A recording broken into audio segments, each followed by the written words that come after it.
오늘 이야기의 주인공은 서유진, 35살입니다. 10년 전 유진 씨는 사랑하는 사람을 만나 결혼했어요. 남편 강민우는 착하고 성실한 사람이었죠. 하지만 결혼 후 시댁에서의 생활은 유진 씨가 상상했던 것과는 너무 달랐습니다. 시어머니, 시누이, 시동생, 시댁 식구들은 유진 씨를 한 번도 가족으로 대해주지 않았거든요. 그 이유는 단 하나. 유진 씨가 대학을 나오지 않았다는 것. 고졸이 감히 우리 집에? 시댁 식구들은 10년 내내 유진 씨를 무시하고 깔봤습니다. 하지만 유진 씨는 참았어요. 사랑하는 남편을 위해서요. 그렇게 10년이 흘렀습니다. 그리고 시어머니가 돌아가셨어요. 장례식이 끝난 후 변호사가 유언장을 공개했습니다. 그 순간 유진 씨의 인생이 그리고 시댁 식구들의 인생이 완전히 뒤바뀌었습니다. 사연극 장TV 시작합니다. 구독과 좋아요를 눌러주시면 많은 행운이 같이 하실 겁니다. 2015년 봄 유진 씨와 민우 씨의 결혼식. 두 사람은 대학 동창이었어요. 하지만 유진 씨는 가정 형편상 2학년 때 학교를 그만둬야 했죠. 그 후 여러 일을 하며 홀로 계신 어머니를 모셨습니다. 민우 씨는 그런 유진 씨의 강인함과 따뜻함에 반했어요. 유진아, 우리 평생 함께하자. 내가 행복하게 해줄게. 민우 씨의 청혼을 받고 유진 씨는 눈물을 흘렸습니다. 하지만 민우 씨 집안의 반응은 달랐어요. 결혼 전 첫 인사를 가던 날. 아들, 그 애가 정말 고졸이라고? 엄마, 그게 뭐가 그리 중요해요? 유진이는 정말 좋은 사람이에요. 뭐가 중요하냐고? 학벌이 사람을 말해주는 거야. 우리 집안이 어떤 집안인데. 엄마, 유진이 만나보시면 아실 거예요. 제발 한 번만 기회를 주세요. 시어머니는 결국 마지못해 유진 씨를 만났습니다. 유진 씨는 최선을 다해 공손하게 인사했어요. 정성껏 준비한 선물도 드렸죠. 하지만 시어머니의 표정은 차갑기만 했습니다.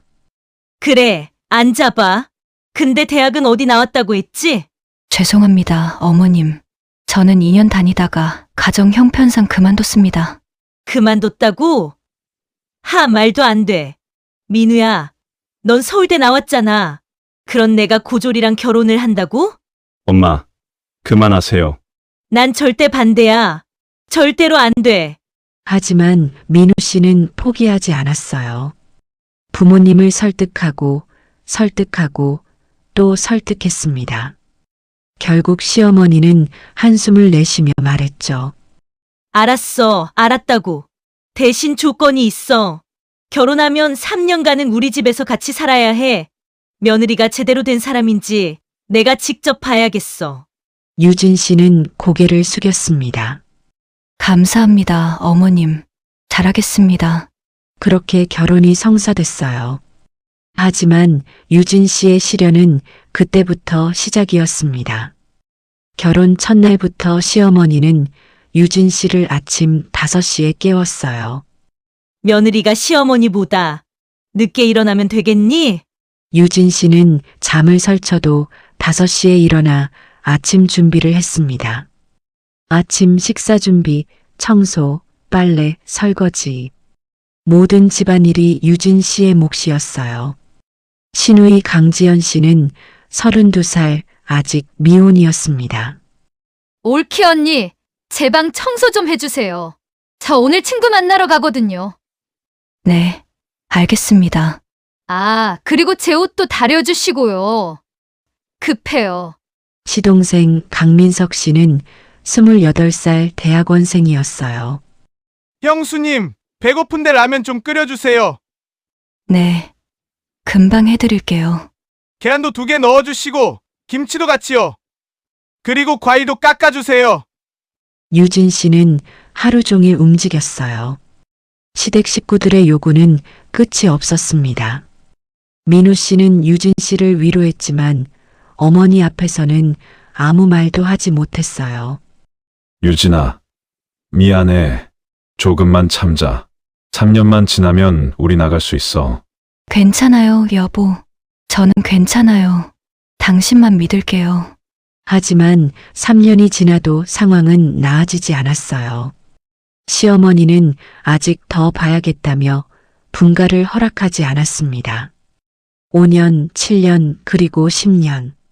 유진 씨는 10년간 단 하루도 쉬지 않고 시댁 식구들을 위해 살았습니다. 그 긴 시간 동안 단 한 사람, 시어머니만이 가끔 유진 씨를 다르게 대했어요. 시어머니 윤혜숙 여사. 겉으로는 유진 씨에게 가장 엄격했지만 가끔 이상한 순간들이 있었습니다.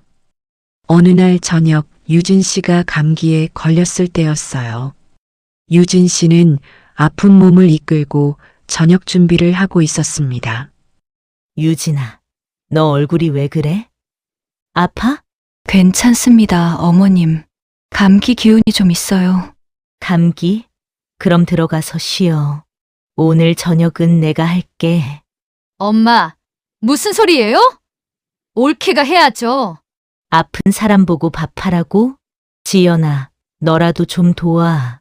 그날 저녁 시어머니는 직접 죽을 끓여 유진 씨 방에 갖다 줬어요. 따뜻하게 먹고 푹 쉬어. 내일은 병원 가고. 유진 씨는 그 모습을 보며 조금 놀랐습니다. 또 다른 날에는 이런 일도 있었어요. 신우이가 유진 씨에게 심하게 화를 낸 적이 있었죠. 올케 언니가 제 옷을 망쳤어요. 이거 명품인데 어떻게 빨래를 이렇게 해요? 죄송해요. 제가 조심할게요. 조심, 이미 망가졌는데? 이거 300만 원짜리예요. 지연아, 그만해. 옷 하나 가지고 왜 그래? 또 사주면 되지. 엄마, 무슨 소리예요? 올케가 잘못했는데. 실수는 누구나 할 수 있어. 너도 실수 많이 하잖아. 유진 씨는 그런 순간들을 기억했어요. 시어머니는 분명 자신을 학벌로 무시했지만 동시에 이상하게 자신을 지켜주기도 했습니다. 그리고 어느 날 밤 유진 씨는 우연히 시어머니와 남편의 대화를 들었어요. 엄마, 유진이 너무 힘들어해요. 이제 우리 나가서 살면 안 될까요? 민우야, 엄마가 너한테 할 말이 있어. 뭔데요? 유진이. 그 애는 정말 좋은 며느리야. 솔직히 처음엔 학벌 때문에 반대했지. 하지만 10년 동안 지켜보니까 알겠더라. 그 애만큼 착한 애가 없어. 그럼 왜 그렇게 대하세요? 미안해. 엄마가 잘못 생각했어. 조만간 유진이한테 제대로 사과할게. 그리고 너희 분가도 시켜줄게. 유진 씨는 방문 밖에서 눈물을 흘렸습니다. 어머님이 드디어 저를 인정해 주시는구나. 하지만 그 대화를 나눈 지 일주일 후 시어머니가 갑자기 쓰러졌습니다. 윤혜숙 여사는 뇌출혈이었어요. 병원으로 급히 이송됐지만 의사는 고개를 저었습니다. 가족분들 마음의 준비를 하셔야겠습니다. 시어머니는 이틀 만에 세상을 떠났어요. 유진 씨는 슬펐습니다. 이제 막 자신을 인정해 주려던 시어머니였는데 이렇게 갑자기 떠나시다니. 장례식은 3일장으로 치러졌어요. 많은 조문객들이 찾아왔습니다. 시댁이 제법 재력이 있는 집안이었거든요. 유진 씨는 3일 내내 상주로서 조문객들을 맞았습니다.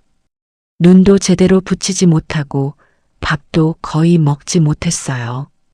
반면 신우이와 시동생은 눈물만 흘릴 뿐 실질적인 일은 거의 하지 않았습니다. 올케 언니가 다 하겠죠. 유진 씨는 묵묵히 모든 일을 처리했어요. 장례식 마지막 날 저녁, 조문객들이 거의 다 돌아간 후 변호사 한 분이 찾아왔습니다. 강민우 씨 가족분들이신가요?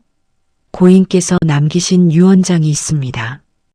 가족들은 빈소 옆 작은 방으로 자리를 옮겼어요. 민우 씨, 지연 씨, 민석 씨, 그리고 유진 씨. 변호사는 봉투를 꺼내며 말했습니다. 고인께서는 생전에 공증된 유언장을 남기셨습니다. 지금부터 공개하겠습니다. 가족들의 표정은 긴장되어 있었어요. 시댁 재산이 제법 되었거든요. 강남의 아파트 2채, 그리고 돌아가신 시아버지가 남긴 회사 지분까지 대략 300억 원 정도의 재산이었습니다. 변호사가 유언장을 펼쳤어요. 그리고 읽기 시작했습니다. 나 윤혜숙은 온전한 정신으로 다음과 같이 유언합니다. 변호사의 목소리가 방 안에 울려 퍼졌습니다. 첫째, 나의 모든 재산은 며느리 서유진에게 상속한다. 순간 방 안이 얼어붙었어요. 뭐라고요? 신우이 지연 씨가 벌떡 일어났습니다. 변호사는 침착하게 계속 읽었어요. 둘째, 아들 강민우에게는 감정적 유산으로 나의 사랑을 전한다. 하지만 재산은 아내 서유진이 관리하기를 바란다.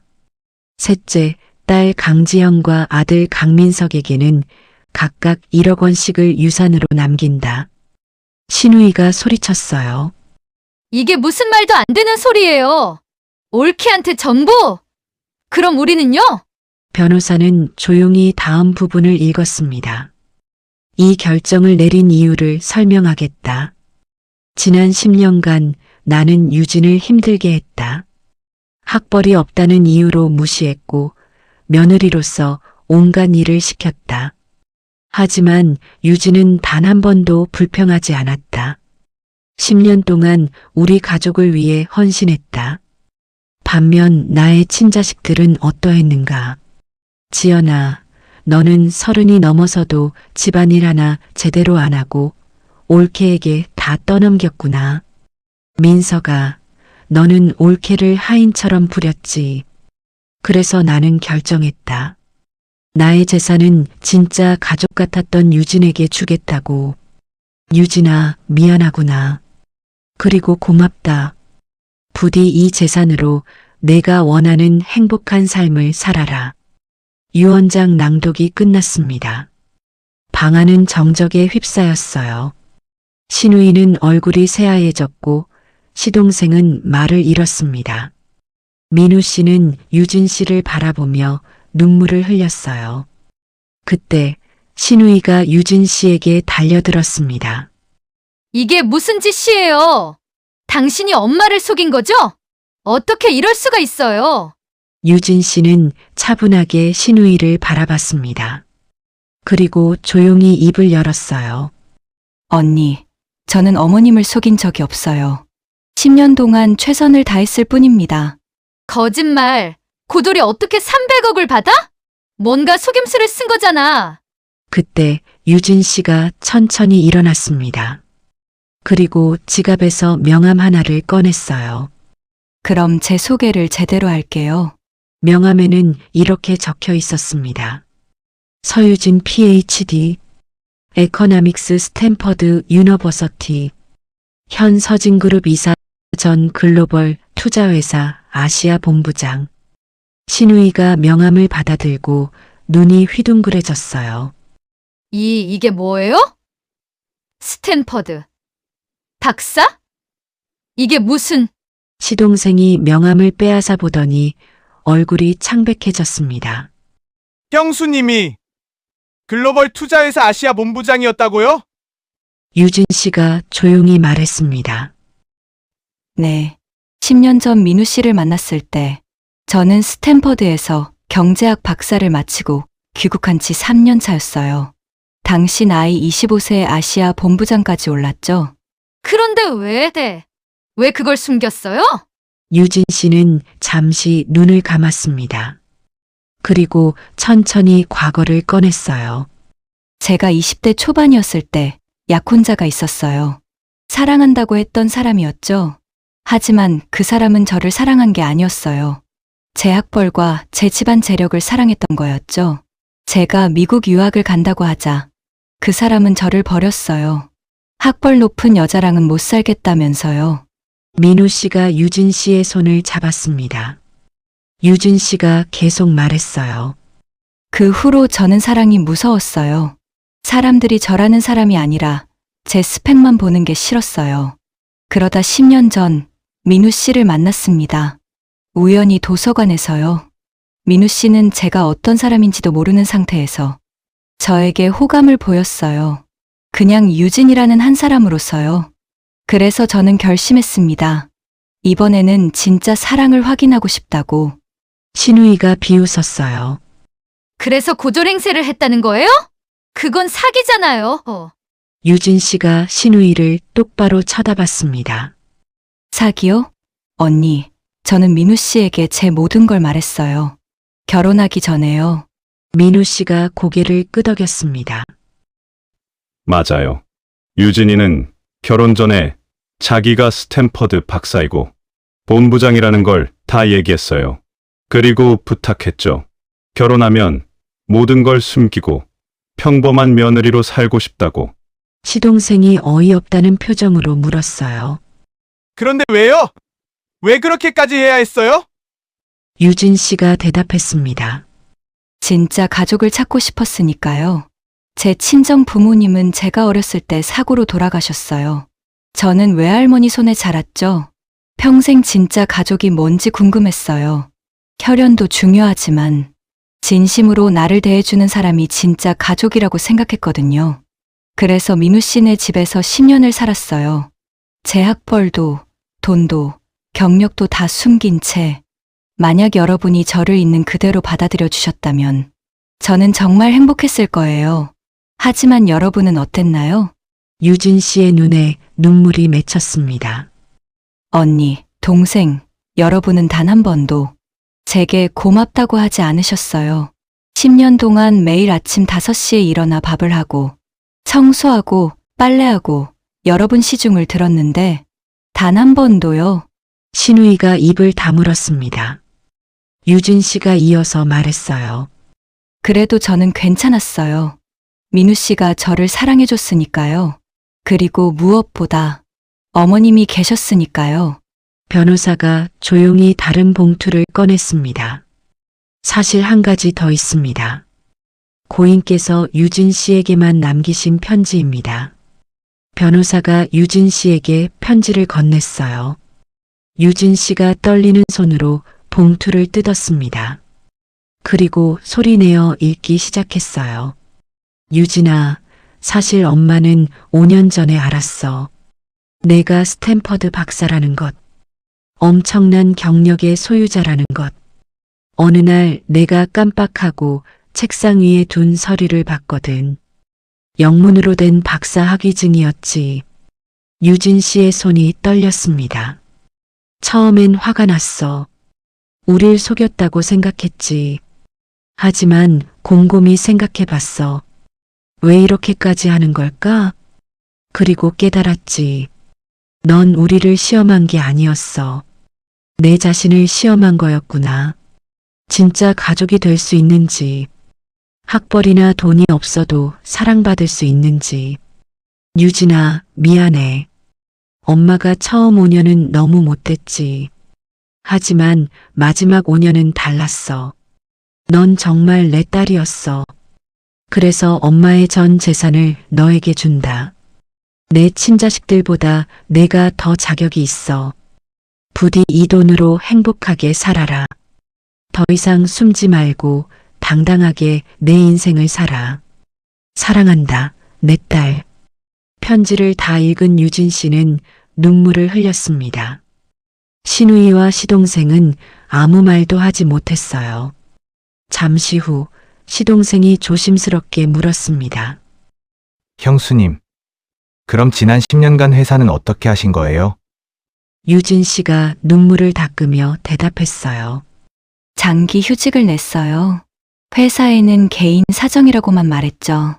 하지만 완전히 손을 뗀 건 아니었어요. 밤에 여러분이 다 주무실 때 집에서 리모트로 자문 업무를 했어요. 그렇게 10년을 버텼습니다. 신우이가 힘없이 말했습니다. 그럼 우린 정말 바보였네요. 보물을 보물인 줄 모르고. 유진 씨가 변호사를 바라봤어요. 변호사님, 어머님 유언대로 진행해 주세요. 그리고 한 가지 더. 유진 씨가 가방에서 서류 뭉치를 꺼냈습니다. 이건 제가 10년간 기록한 모든 내용입니다. 여러분이 저에게 한 말과 행동들, 만약 유언장에 이의를 제기하신다면 저는 이 자료들을 모두 법정에 제출할 겁니다. 정신적 학대, 노동 착취, 충분히 소송 사유가 되죠. 신우이와 시동생은 고개를 떨구었어요. 유진 씨가 마지막으로 말했습니다. 하지만 저는 그러고 싶지 않아요. 어머님이 바라셨던 게 복수는 아니실 테니까요. 여러분도 이제 각자의 인생을 사세요. 1억씩은 충분히 새 출발할 수 있는 돈입니다. 그리고 제발 다른 사람을 학벌이나 돈으로 판단하지 마세요. 사람의 가치는 그게 아니니까요. 유진 씨는 천천히 일어나 방을 나갔습니다. 민우 씨가 그 뒤를 따랐어요. 남겨진 신우이와 시동생은 한참을 말없이 앉아 있었습니다. 그로부터 3개월 후, 유진 씨와 민우 씨는 시댁을 나와 강남의 새 아파트에서 살고 있어요. 30평대 아파트, 크지도 작지도 않은 딱 부부가 살기 좋은 집이었습니다. 유진 씨는 회사에 복귀했어요. 10년 만에 다시 일터로 돌아간 거죠. 처음 출근하던 날 동료들이 깜짝 놀랐습니다. 유진 본부장님, 정말 오랜만이에요. 10년 만이시죠? 어디가 계셨어요? 연락도 안 되고. 유진 씨는 미소 지으며 대답했어요. 가족과 함께 있었습니다. 정말 소중한 시간이었어요. 그녀는 이제 예전보다 더 여유로워 보였어요. 10년간의 시련이 그녀를 더 성숙하게 만든 거죠. 회사에서 유진 씨는 여전히 실력자였습니다. 복귀한 지 한 달 만에 중요한 프로젝트 3개를 따냈어요. 역시 서 본부장님이에요. 동료들의 찬사가 이어졌지만 유진 씨는 예전처럼 자랑하지 않았습니다. 다 같이 한 거죠. 팀워크가 좋았어요. 퇴근 후 유진 씨는 집으로 돌아와 민우 씨와 함께 저녁을 먹었어요. 두 사람은 이제 평등한 부부가 됐습니다. 집안일도 공평하게 나눠서 했죠. 어느 날 저녁 식탁에 앉아있던 민우 씨가 말했습니다. 유진아, 미안해. 그동안 내가 너무 무능했어. 유진 씨가 고개를 저었어요. 무슨 소리예요? 당신은 10년 동안 저를 믿어줬잖아요. 그래도 엄마랑 동생들이 당신을 괴롭힐 때 제대로 막지 못했어. 당신은 충분히 잘했어요. 가족과 아내 사이에서 얼마나 힘들었겠어요. 민우 씨가 유진 씨의 손을 잡았습니다. 이제 우리 정말 행복하게 살자. 당신이 원하는 거 다 하면서. 유진 씨가 웃으며 대답했어요. 이미 충분히 행복해요.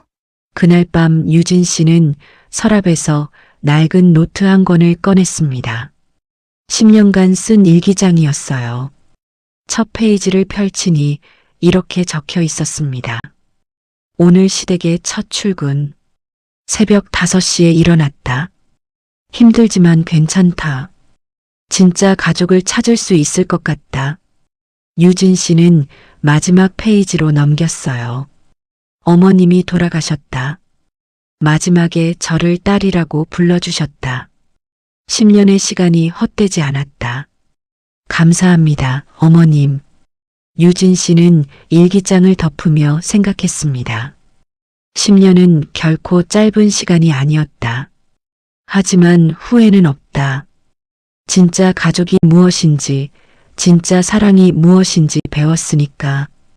다음 날 유진 씨는 민우 씨와 함께 시어머니의 산소를 찾았어요. 가을이 깊어가는 날씨였습니다. 낙엽이 산소 주변에 떨어져 있었죠. 유진 씨는 준비해온 꽃을 놓고 절을 올렸습니다. 어머님 잘 계세요. 덕분에 저는 정말 행복합니다. 어머님이 주신 재산 의미 있게 쓸게요. 어려운 사람들을 돕는 데에도 쓰고 저희 가족 미래를 위해서도 쓸게요. 그리고 무엇보다 어머님이 가르쳐 주신 것을 잊지 않을게요. 사람은 학벌이나 돈이 아니라 마음으로 판단해야 한다는 것. 민우 씨도 함께 절을 올렸습니다. 어머니, 유진이 잘 챙길게요. 어머니가 아끼셨던 만큼, 아니, 그보다 더 사랑할게요. 두 사람은 한참을 그 자리에 앉아 있었어요. 바람이 불어와 나뭇잎이 바스락거렸습니다. 마치 시어머니가 대답하는 것 같았죠. 고맙다, 유진아. 행복하렴. 돌아가는 길 유진 씨가 민우 씨에게 말했습니다. 여보, 우리 아이 가질까요? 민우 씨가 놀라 유진 씨를 바라봤어요. 정말? 유진이가 원해? 네. 이제는 준비가 된 것 같아요. 우리 아이에게 진짜 가족의 의미를 가르쳐 주고 싶어요. 민우 씨가 유진 씨를 꼭 안았습니다. 고마워, 유진아. 정말 고마워. 10년간의 시련을 견딘 유진 씨. 이제 그녀 앞에는 새로운 행복이 기다리고 있었습니다. 더 이상 누군가의 며느리가 아닌 온전히 자기 자신으로 사는 살. 그리고 진정으로 사랑하는 사람과 함께하는 미래. 시어머니 윤혜숙 여사의 유언장 마지막 문장이 유진 씨의 마음속에 새겨져 있었습니다. 유진아, 넌 진짜 며느리가 아니라 진짜 딸이었어. 미안하고 고맙다. 유진 씨는 이제 확신합니다. 진짜 가족은 피가 아니라 진심으로 만들어진다는 것을. 그리고 그 진심은 때로 10년이라는 긴 시간과 인내를 필요로 한다는 것을. 하지만 그 끝에는 반드시 보상이 있다는 것을. 오늘도 사연극장 TV를 찾아주셔서 감사합니다. 구독과 좋아요는 다음 이야기를 만드는 힘이 됩니다. 감사합니다.